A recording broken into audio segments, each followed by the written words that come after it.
So just to introduce things formally, so I'm Hugh Edwards from Gomo Learning, also joined by Simon Waldram, our Customer Success Manager.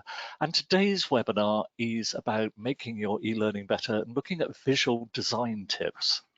So let's just have a look at what we're going to be covering today. So we're going to be looking at common visual design pitfalls. We're going to be having a look at how choosing images and aesthetics for e-learning. We're going to spend some time at looking about if you want to move your PowerPoint content, about some tips and tricks there, and also having a look at style and branding templates. But I'm going to hand over to Simon now so he can introduce himself and to get us started. Thank you very much, Hugh, and thank you for the global weather report. It's Simon Waldram here. I'm the Customer Success Manager at Gomo Learning. Just to add to weather, I'm in sort of the centre of England. I'm near the home of Robin Hood at Sherwood Forest, and it's very windy and rainy here too. So I think we've had our warm, sunny weather, and now it's moving on to more wintry weather. So certainly not too nice for the remaining summer holidays that we have here before the children go back. But absolutely, it's very exciting to have this webinar today. And thank you for going over the agenda items. And I'll start this with an introduction and what we're trying to do here with making your e-learning better and sort of visual design tips and tricks. And we'll be showing examples throughout the session. So we all know that how learning looks is important. A great looking course makes people want to learn, while convincing them that the content is credible, valuable, and importantly, easy to use. Even more so within these uncertain times, remote working trends and the continued march towards sort of tech-loving employees into the workforce, learning is increasingly going digital, making the look and feel of e-learning content even more important than ever to increase that engagement.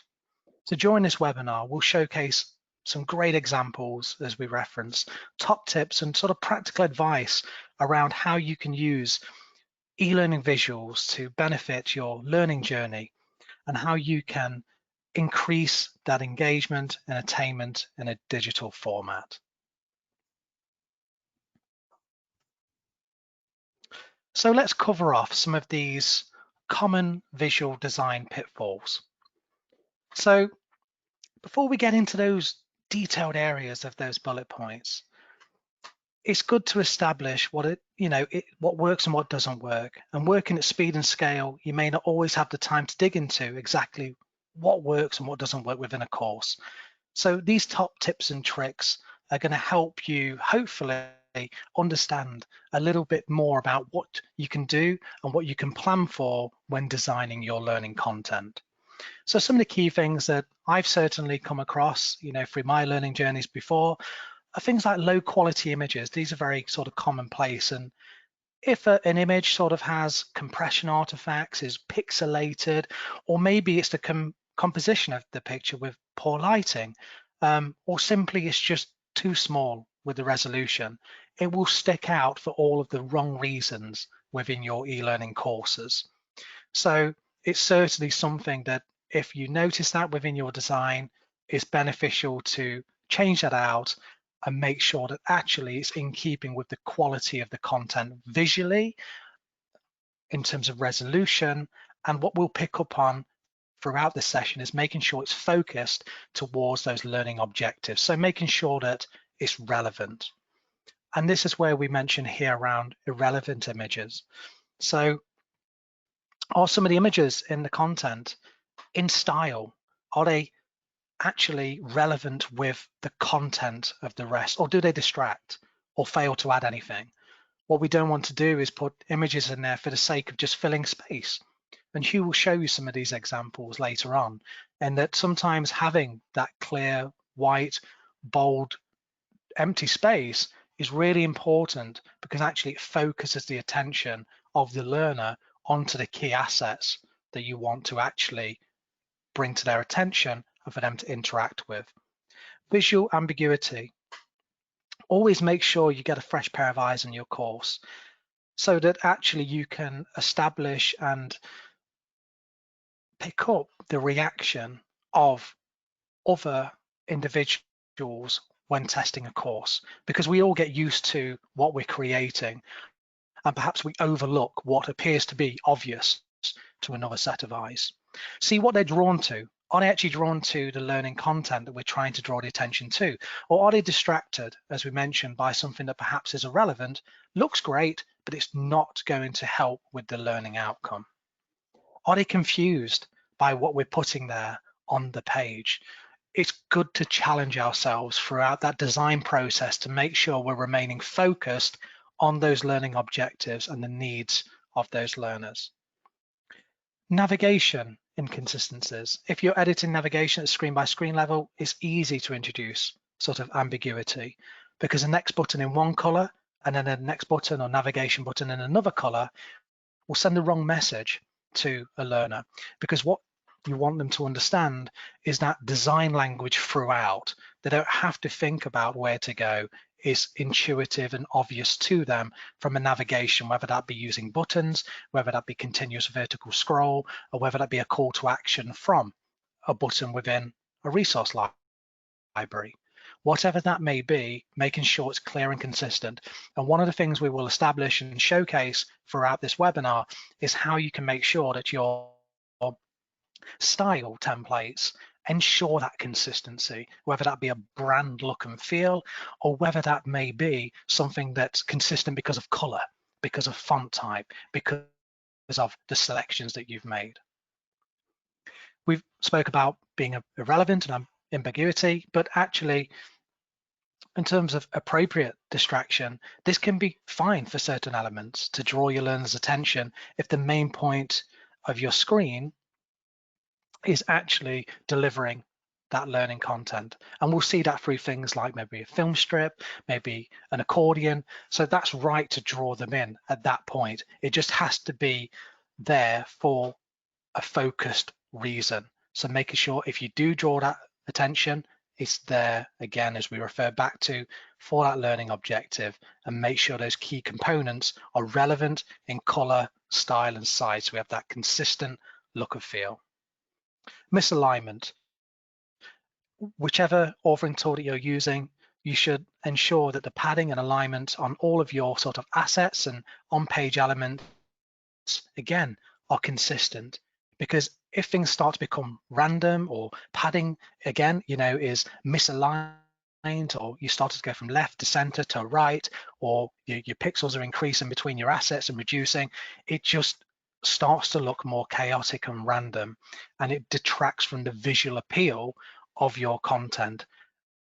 And it's very quick and easy to ensure that all of that is consistent, either through a style template where that will handle the look and feel, or making sure that when you build up your screens, you're perhaps using those screens as a new template and a sort of copy screen function. And making sure when we're looking at that, we are sense checking again with another set of eyes, and making sure through that proofing process, we're picking out any small inconsistencies in perhaps font size or line spacing. But if you're using a tool that handles it from a theme level, you can rest assured that all of that will be consistent throughout. Finally, here with staleness, sometimes great visual design is simply past its sort of sell-by date. Trends and the way we look at things move on. So maybe there are fashionable items in the shot that have all of a sudden become out of date. So it's worth having a look where your tool can provide and replace images that is throughout content. So perhaps you have a brand library and something has become out of date, or perhaps it's no longer brand compliant. You could go to that image, you could replace it, and all instances of it would be updated within your course. So a very quick and easy way to make sure that your e-learning content is on trend and compliant.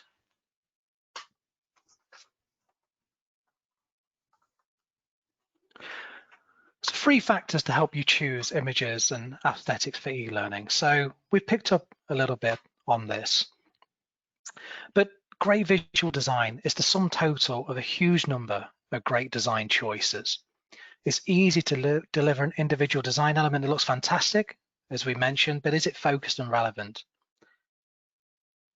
And it will only be effective if you've considered the bigger picture. So we refer to our learning goals, our learning objectives, making sure that it all feeds into that outcome for the learner.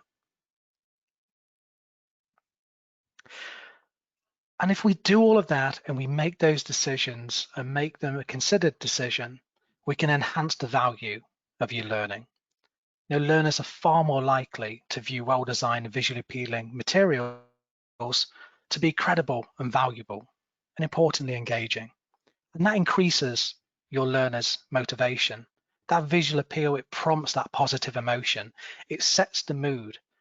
And if done right, consuming that content not only increases that positive feel-good factor, they feel like they're going to be rewarded for getting to the end of that content and investing that time.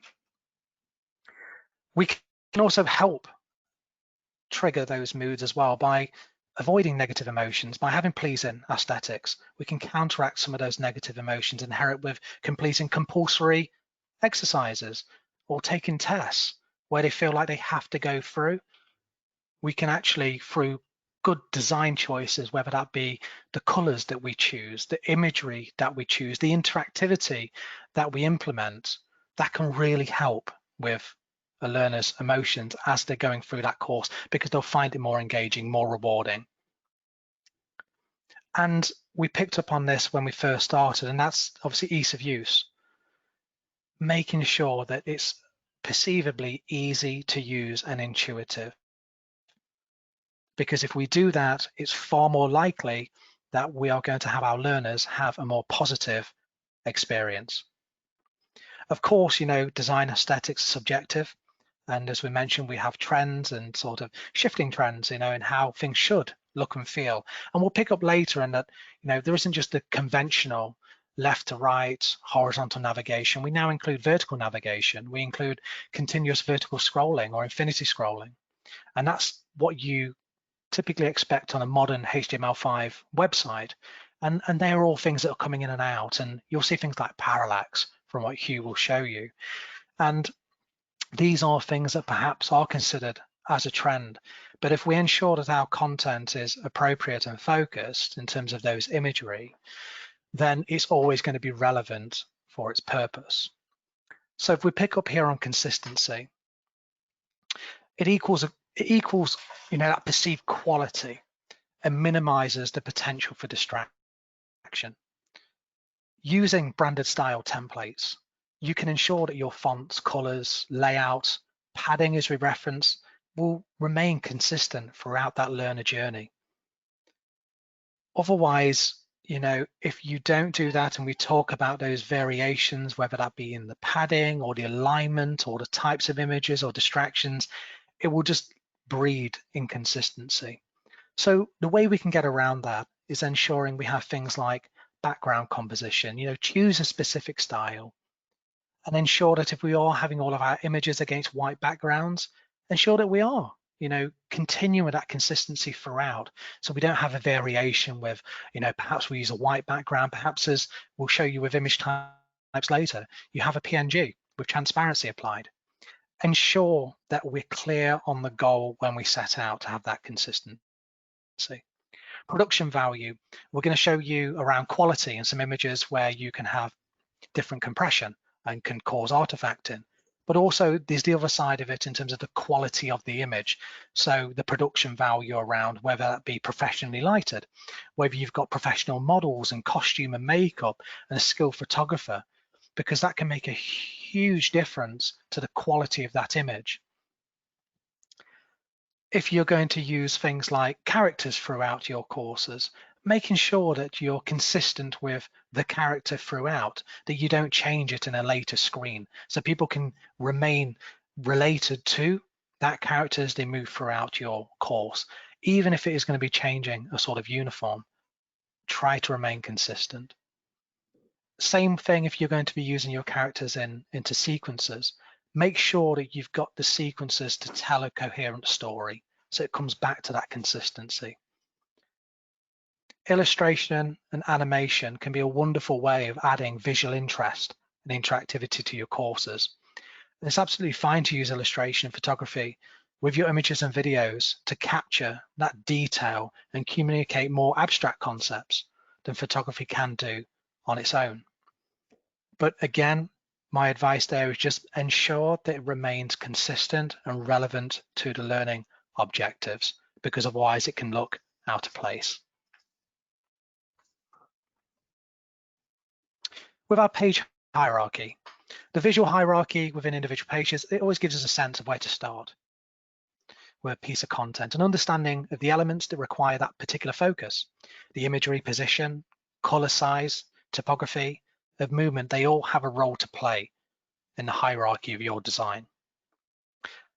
Images will nearly always be viewed before the text on the page, but experiment with the extremes of the position.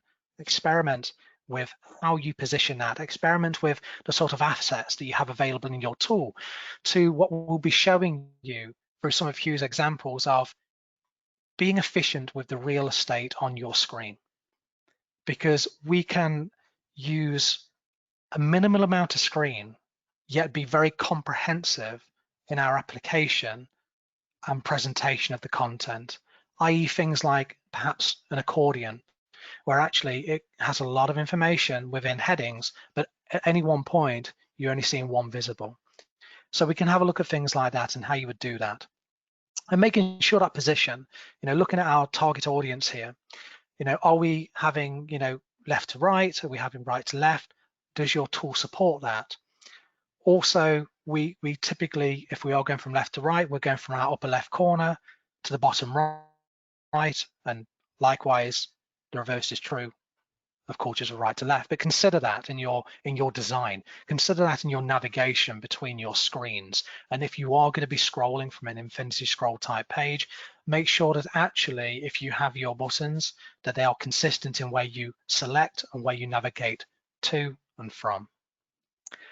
Color, bright colors obviously attract attention, subdued colors divert it, but also colors set the mood. So it might be that we're looking at a compliance type course and we want to be considering that point. Do we want it to be bright colors or do we want it to be a more subdued Pantone? These are the things we have to challenge ourselves with to ensure we set the mood relevant to the learning objectives. Size, we mentioned an asset, but do we need to have full screen imagery, or is it going to be something that's within a container that's supported with some text, or is it going to be a combination of the two? We don't want to make sure it's going to be too distracting, so would we want to have detail where it's a zoomable image, where you hover over that image and now we can see that additional detail? Would it be an image where you'd have something like a hotspot or an image marker where you interact with key points and that would launch a subscreen or an additional screen to support that learning content? Typography, we've briefly mentioned this around sort of style templates, but have a look with your e-learning course and authoring tool in that, will that style template handle that font type, font color, weight, style throughout the course? We need to ensure picking up on that consistency, and this will follow into simplicity, making sure that look and feel is consistent throughout. It gives that perceived quality, and also it's not a distraction because we become accustomed to what we're seeing in font type, color, navigation, and spacing. We're very sensitive to when we look at those on a screen level. Movement has to be carefully considered. Movement can be highly distracting, but ensuring that a video is only playing once interacted with, or it's only there as a result of an action, is a great way of actually delivering that information without it being jarring across a screen. And perhaps it's worth considering on a screen level like that, is anything else required? Or is it just a video or an interactive video? You could have an implied motion where you're trying to lead your learner to an important element, and you could do that through advanced triggering or display conditions and variables. Or it might be through some nice visual design choices. It could be as simple as an arrow or dotted lines or an animation. But where are you trying to draw your learner from and to lead towards that learning objective? I think above all though, simplicity is absolutely key. We talk about ease of use. We want it to be welcoming. We want to have that brand consistency. We want to have that perceived value and quality. We want to trigger positive emotion, but we want everything to be simple to use. So where relevant and possible, keep your screens simple. Only use an amount of elements per page. If an image or section of text doesn't serve that element, move it to another screen or page. On a similar context, don't be scared of empty, negative, white spaces. Don't fill that real estate just because there's an empty space. Consider the margins, consider the line spacing, and if we've got the padding sorted through the style template, it can look after itself.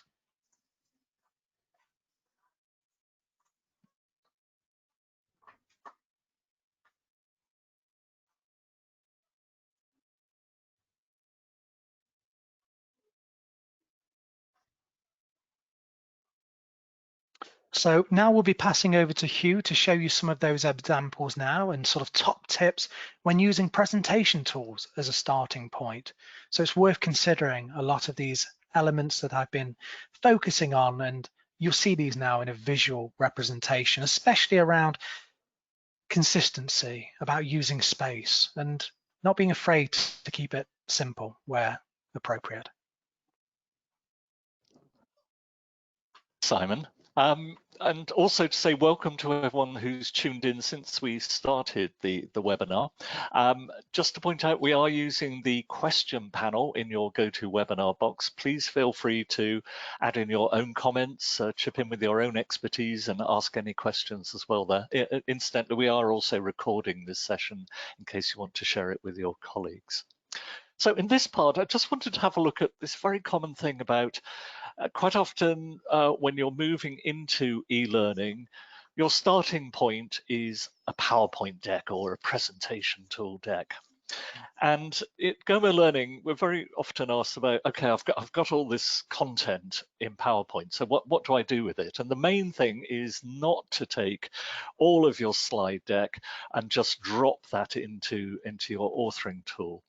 Do consider this as a chance to review all the material that you have in your PowerPoints, to be able to look at the structure of it, and then to consider how you can begin to bring that content to life, to make it interactive.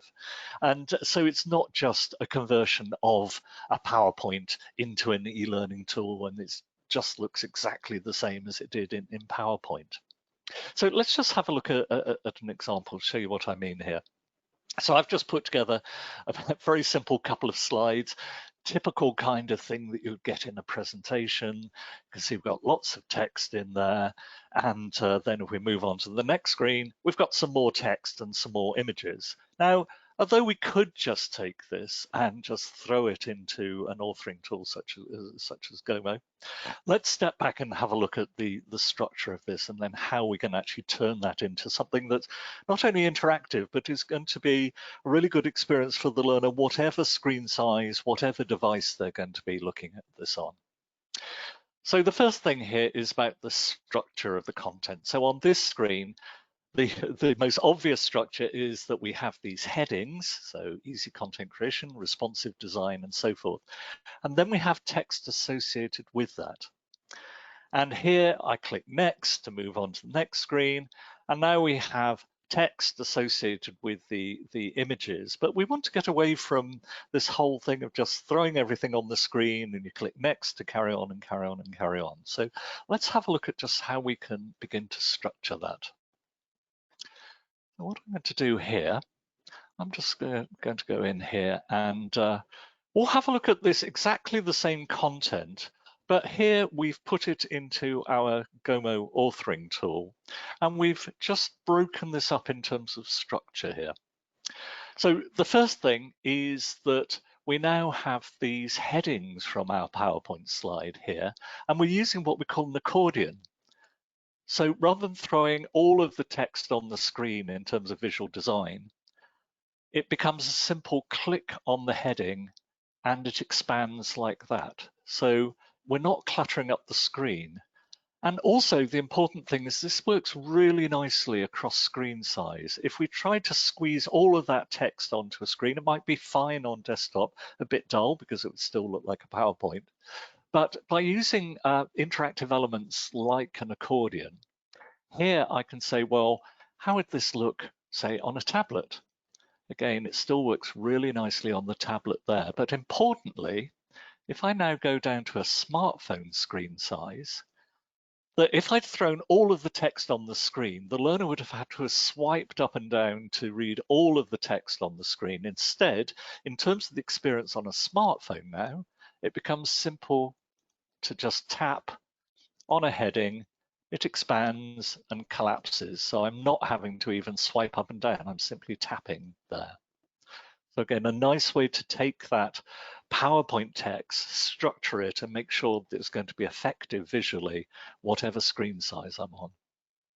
The other thing that we've done here is to just take, rather than throwing that background image here, that Simon referenced this earlier, about getting away from just this visual style of clicking next to continue. So in a left to right language, you just click the next button on the right to move to the next screen and so forth. Because again, that becomes just like a PowerPoint. Instead, what we've done here is to join the screens together using what we call continuous scroll or infinity scrolling, where you can see that I have my two screens here, but also we're using a so-called parallax effect here, that we have our background image, but you see as I scroll up and down, the background image that I'm putting into this section of the screen is just moving at a different pace. I hope you can see that over GoToWebinar. Again, it's just lifting the visual design a bit. So we're not cluttering up our main background of the content where the learner's focus is being, but we're delineating these screens. So we have our first screen and our second screen, but in between, we just have this nice visual effect there of that parallax on the background. Then I can just simply scroll down through as many screens as I have in there. And it gets away from this whole e-learning thing that we all dread of just clicking next to go to the next screen and so forth. Feels far more like a contemporary website than being forced into doing a piece of e-learning. Also here, in terms of that second screen, rather than trying to group all of those images and text all onto the same screen with everything visible at once, instead we're looking at the visual sequencing here. So here I'm using what we call a film strip, where it provides a nice sequence of the images and associated text. So we're grouping together the information visually. So again, from the learner's perspective, they're simply scrolling here to move through the related content instead of having to go from screen to screen. And including one important point in terms of visual design here is here you can see that we have to click these buttons. That's fine on, say, desktop and tablet, but that will be quite awkward for the learner in terms of a visual experience on the smartphone. So if I go to the smartphone view, that we've seen that we have so-called responsive visual layout for things like the accordion here, where it just automatically adjusts itself to fit into whatever screen size. But also, this shows the idea of an adaptive layout. Well, what's happened with my film strip here is in smartphone mode, it's automatically gone into just a sequence of images and text. So again, it becomes a simple swipe up and down on smartphone without having to fiddle about trying to visually find these navigation buttons. So this is an example of it being both responsive and adaptive. So the message here with your PowerPoint or presentation software content, don't just throw it all into the authoring tool. Use it as a chance to step back and think through the content that you have here. So now let's have a look at also, if you're taking all of the images and so forth on your videos that you've used within your PowerPoint, let's just step back again and have a look at some of the fundamentals about images, because this is basic but important, and we do find that it does cause a lot of confusion, particularly what formats should you be using for your images? So when should you use JPEG? When should you use a PNG? And how about video and so forth? So I've just got an example here to show you, I hope, the way that this works. So let's just have a look at image formats.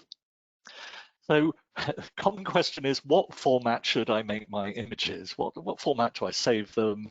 Where, if I ask for them from the marketing department, what format do I need? And the two key ones we're going to look at is JPEG and PNG. Now, JPEG has been specifically designed for photographs, and what it does, it actually throws away information to reduce down the actual file size so that your images will load faster and so forth. But it actually does it in this really clever way, because what it does, it throws away information that isn't immediately obvious to the eye. So it uses sort of very clever algorithms to do that.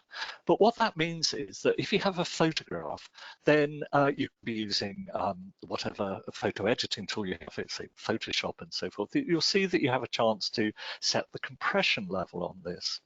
I've got an example here. So this image is starting out at about 2.5 megabytes, and it's just a nice clear image here from my smartphone. This is how Brighton in England is looking today.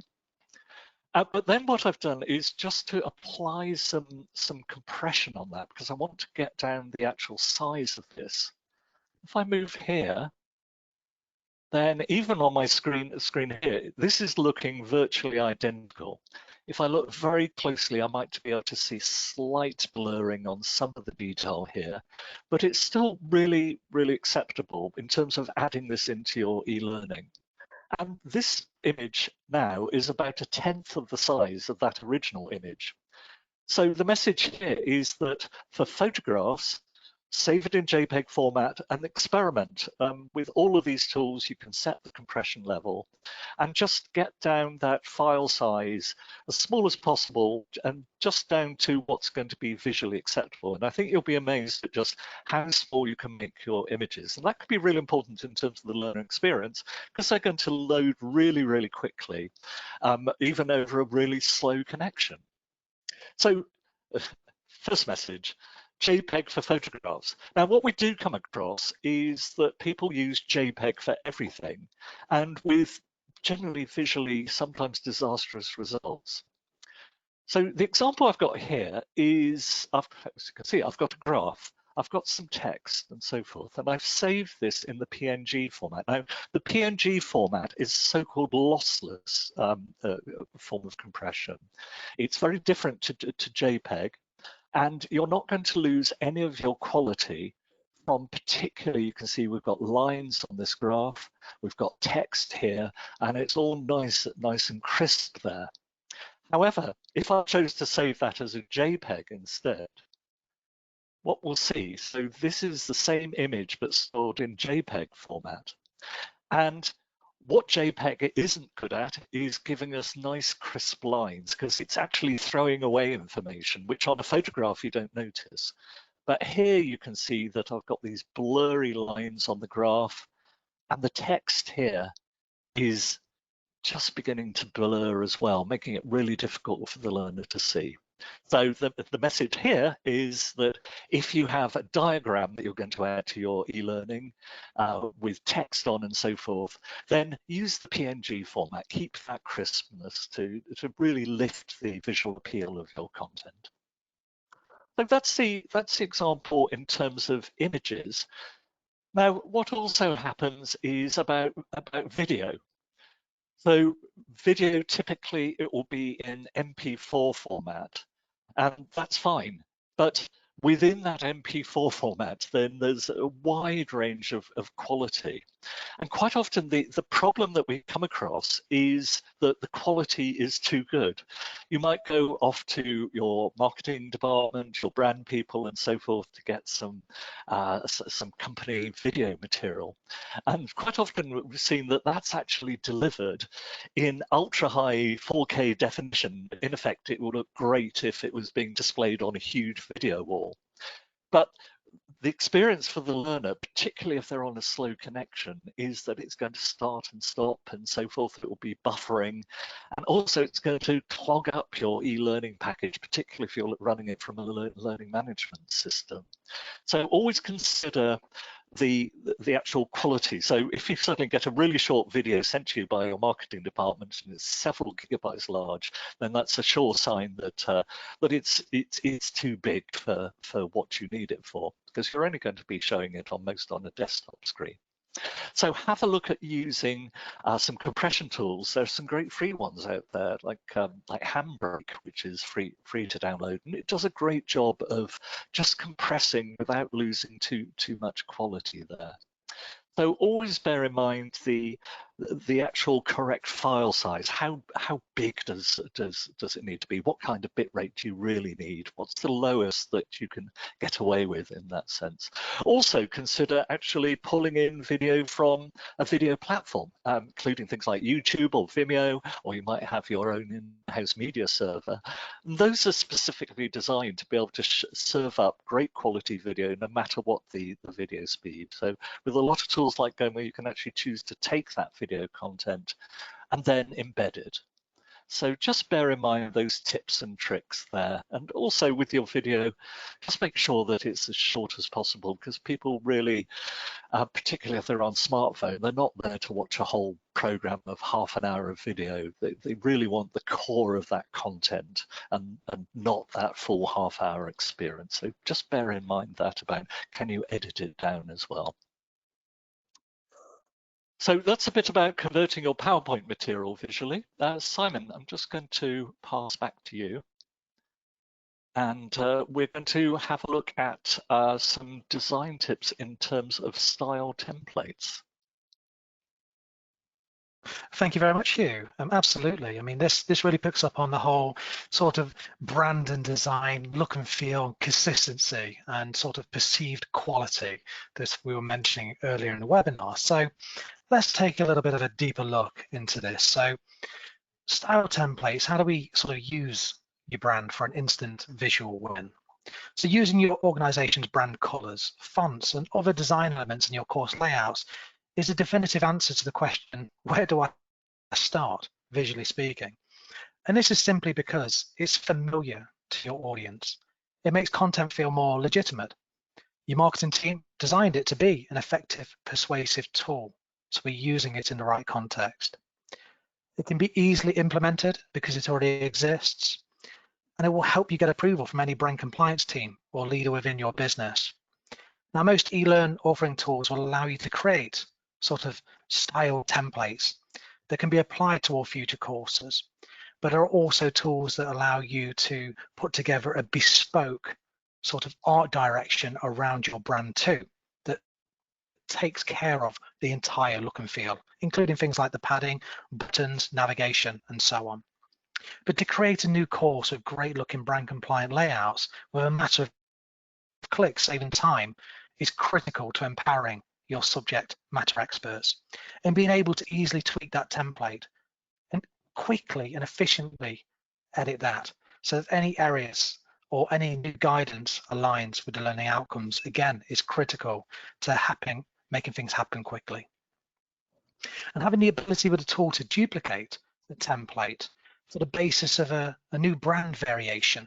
So perhaps it has the same sort of style, it might have the same font, but it might simply have different colors to represent another brand. Having that ability within the tool is critical moving forwards to ensure that consistent look and feel. What you certainly don't want to do is put your brand together, put your courses together, and then suddenly realize that someone has gone off brand. You want to ensure that it gives you both the consistency and speed of development. And what we're going to show you here in this particular case is Godiva and how they have put their theme together to overcome some of the obstacles we have with consistency.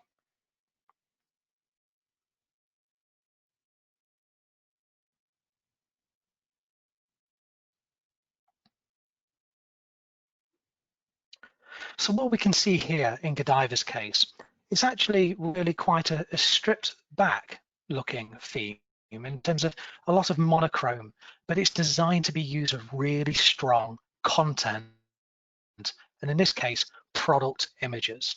And you'll see here straight away, the background imagery is really important in terms of bringing this content to life. So we're looking at some common elements here. We have our navigation icons across the header, and we also have this as the introduction course. So if we move into what will be a menu screen, you'll see that this strong brand imagery is throughout. So I'm hoping what comes across in this webinar is that consistent look and feel. There's absolutely no doubt that throughout this course that this is Godiva. And one piece of advice I would say, even if you have made sure something is brand compliant, is take a look at your corporate website and does it have the same look and feel? Is it creating the same mood? Because if it is, then you know that actually what you've put together is on brand. Now, from this here, again, we talked about using real estate really effectively.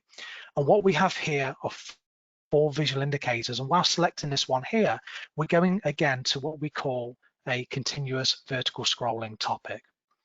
It has what we've seen earlier from Hugh's example with that parallax effect on a couple of background images to just add a little bit of variety without being distracting, albeit the image is actually still relevant and appropriate to chocolate culture in ancient times. Now there's some smart use of imagery and assets here again, just to make sure that actually we have the user and learner interacting with the content. So we have a quick knowledge check here. If we select any one of these, we'll see that once we commit that selection, we can actually have subscreens pop up too. You'll see here, this is all configurable, but the font is being handled by the style template. The color of the subscreen is being handled. So the subject matter expert is only focusing on the content that needs to be put within the course. Now, if we continue to scroll down this screen, again, Hugh referenced the sort of contemporary website look and feel. And that's exactly what this achieves. We can see we have assets on here like the film strip, and the film strip will show lots and lots of imagery and associated text within one space. And it's just a very, very elegant way of putting that information across, again, in a small amount of real estate. But you'll see the navigation icons on there, again, are handled by the style template. A much more typical sort of image and text setup here. But if we have a look at we have image wall here as well. And this again is something that takes up a small amount of space, but when you interact with it, it fills your vision with beautiful content relevant to this topic for the learner. But it's for them to find out more, it's for them to interact, and it draws you in. The purpose of those images are to draw you in to interact. Another lovely example of the parallax, as you can see as we scroll down to what is finally the carousel. And again, another very visually striking representation of an asset, whereby it's just another way of navigating through the content. So let's take a quick look at some of the common elements and what can we learn from what we're seeing here from a sort of branded template point of view. You know, putting your brand into a style template, that is absolutely key to ensuring we've got this consistent look and feel throughout. But the first thing to do is check your style guide. You know, most organizations will have a brand style guide or documentation to help you put it together, whether that be with a team that's going to help you with the art design with your authoring tool, or it might be, as Hugh's going to show you in the next example, where you pick out some of those common elements, things like colors and fonts, just to show you. But stick with 1 or 2 font styles. Again, we're going back to simplicity, making sure that it's not a distractor. Stick to a maximum of a decorative font, perhaps for a heading, and then non-decorative fonts for your body instruction text, making sure the size and color emphasize what is required and only what is required, not just because there's the option to do so. ensure that it aligns. Again, if we're looking at a policy, typically there will be web-safe fonts that are available from your organization, and ensuring it matches up. Build a brand palette of 3 to 5 colors and stick with that for the consistent look and feel. That will ensure that it will look not only beautiful, but it will look like it's quality. And using those throughout, but in a consistent way, as we've seen here with the assets in the Godiva example, the subscreens pick up the same colors as the buttons where you commit the information and your answers. Likewise, you'll see that through the background. We're not trying to populate and fill everything with backgrounds. We're using them as dividers, as you use an example, pulling that cloud theme and not dismissing it from the PowerPoint, but using it in a way that was actually functionally advantageous and not a distractor. As mentioned, have a look at a website, have a look at your website and how that's used. Have a look at how those colors are being represented. Have a look at that for continuity and for inspiration of how you can build that into your course with modern eLearn authoring tools like Gomo that we're showing here. It gives you that flexibility to build your screens and navigate in a way that you would like the learners to navigate with, i.e., whether it be a website, whether it be a traditional slide deck, you have the flexibility to deliver that. Making sure that the logos that you're using goes back to what Hugh was picking up about quality. For a logo, we typically want to use the highest quality, like an SVG, a vector image of your logo, to make sure it's crisp.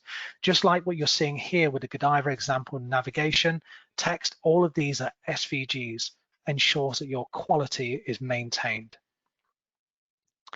And then we picked up about brand variations. It's worth just re-emphasizing that if you have a style template like this and you wanted to make another version for maybe another department that perhaps uses a different color, it's a great time to make a duplicate of this if your tool supports it, and then add those new primary and secondary colors.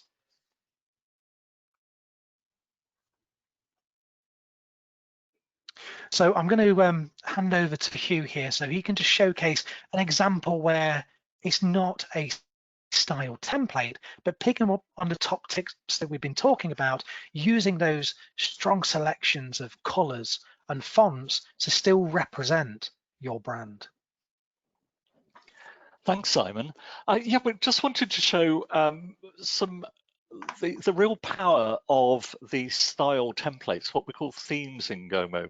Because once you've set this up in your tool, then particularly if you have a team of people creating content, then as long as everyone selects that same brand template, you can be sure that you're going to end up with a consistent on-brand look and feel to all of your courses. So your learners immediately know that this is your company's e-learning. It also means that you don't have to sit there with your brand guidelines, having to look up hex color reference values and so forth. It's all taken care of by your style template.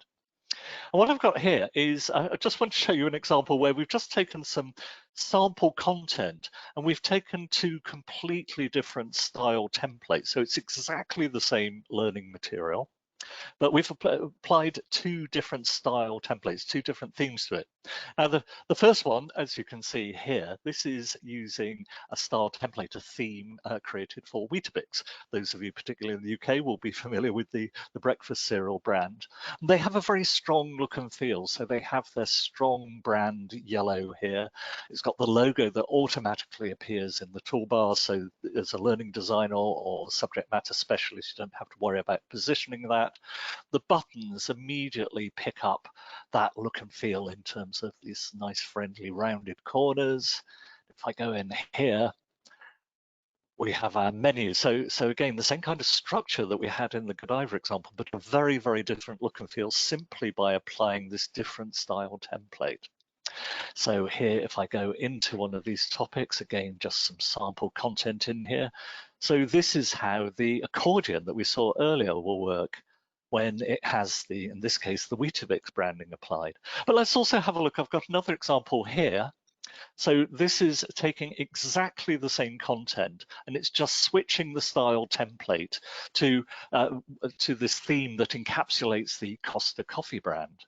So it automatically switches all of the fonts to be the correct brand fonts. It's just picking up the correct colors in terms of the icons and so forth. And now if I go into this menu, you can see that we have a very different look in terms of the fonts and the brand colors in here, but it's exactly the same content. All I've had to do is just switch with a single click between one theme and another. So exactly the same content here with a different look and feel to the accordion. So the message here is if you have very particular brands, very strong visual brand identity, do have a look in your tool of making sure that you can capture that in a style template and in Gomo a theme here. But also just wanted to have a look here of, well, what happens if you don't really have a brand as such, but you want to be able to have some kind of styling, some kind of templates? What should the guidance be there? So in this case, what we're looking at is say, well, really have a think about the kind of mood that you're trying to convey. As Simon mentioned, if it's more compliance training, maybe you want something that's more subdued. If it's designed to be fun and funky, then consider using really bright colors. And you can always just fall back on color theory. So just find some nice examples of primary and secondary colors, color combinations that have been proved to work well together. So I've just got an example here of this is very much designed to be a sort of a generic course, as you can see, about information security awareness, so more of it in the compliance space. So it's not going to be very flashy, but we still want it to be quite visually compelling. So here, if I just go into one of these topics here, and we'll just have a look at the way that this works here. So again, we're using this continuous scroll just to join together all of the screens here, but we're delineating the screens again with these just textured backgrounds. We're using here consistent colors. So this blue here is being used consistently throughout, both on text that we're seeing and also in the buttons here for the film strips. If I scroll down here, we have things like interactive images in there. And again, that blue's being picked up with transparency on these pop-up windows that we have. And as it moves from screen to screen, it's switching from plain background to an image background here. And again, all of these interactive elements just fit into that brand. So here they've decided on both a color palette to use, and then also on this visual style to use this continuous scroll, but to sequence them in such a way that it's swapping from these dense backgrounds to these lighter backgrounds there to give a learner the sense of that they're moving through the content here, including things with questions which are styled in the same way in here. So the message here is just to think about whether you do have a very strong brand that you need to reflect and consider encapsulating that in one of these style templates, or if you don't, just decide on the kind of impact that you're trying to make. Choose a color palette, but also decide on the visual design so that everybody who's creating the content knows the kind of layouts that should be used. So I hope that you found those examples useful. I'm just going to hand back to Simon now, just to wrap up what we've been going through here.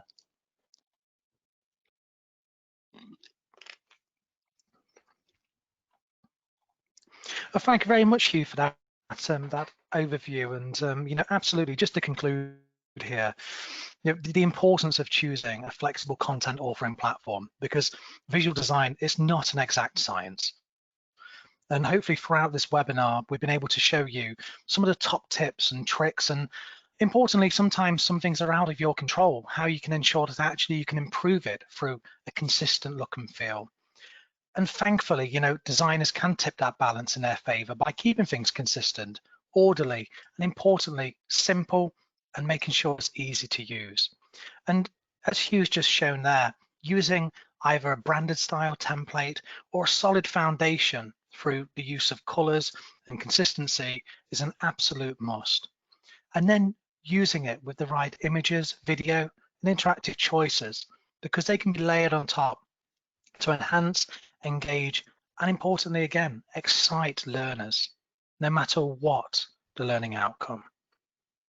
And with so many variables in e-learning design, it's important to find an e-learning authoring tool that gives you both that flexibility and control.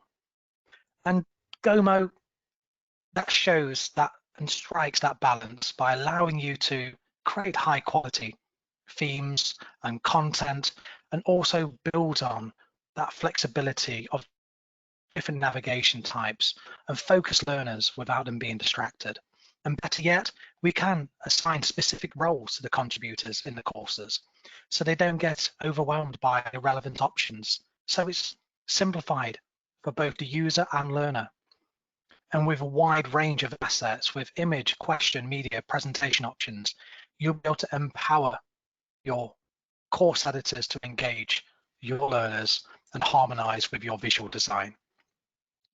So thank you very much for everyone's time today. We will be providing the link as well for the ebook, which reiterates a lot of the content that Hugh and I have been delivering for you. And as always, please feel free to reach out to us with any questions via contact@gomolearning.com. And please do register for our next webinar on September the 10th, where we'll be delivering another session of how to pace and manage your learner journey using creative interactions. And thank you, Simon. I just mentioned that with the ebook, I've just put the link to be able to download that in the chat in your GoToWebinar panel as well. And we'll also be sending that out to people. But if you look in the chat panel, you'll be able to download that right now as well. I'd just like to say thank you to everyone. Thank you, Simon, as well. We really appreciate you making time. We hope that you can join us in September for the next webinar. Otherwise, I'll just say stay safe from the wind if you're here in the UK, and stay out of the heat if you're over in the States. And we look forward to meeting you again. Thank you very much. Thank you.